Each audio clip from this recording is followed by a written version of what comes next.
Hey guys! So I know so many of you are animal lovers like me, so I thought it would be fun. Since we can't do any real field trips right now, we could go and take some virtual field trips.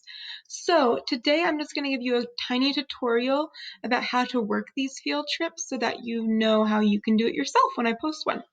So like here, I have one on baby pandas. Now, when I push the video to start, you'll see that the pandas are down below drinking. But if I go to the very top left-hand corner, you'll see a little circle with 4 arrows. You can manipulate by moving the arrows around, and that way you can get to the action.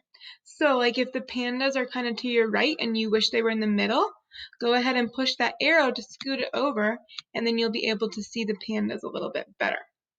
So that's how you can use it. So whenever I put these out, so see I just moved the camera over so now I can see them on the ground. I did that by pushing my down arrow. So when I send one of these out, if you're looking and you're not seeing action of the animal and you wish you could see it, that probably means maybe it's behind you or next to you or a little lower.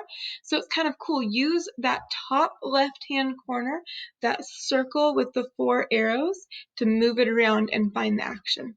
All right, guys, I hope this is awesome. I hope you'll be able to see it. Today I'm going to put out one on sharks because I know a few of you, I'm looking at you, Elijah, really love sharks.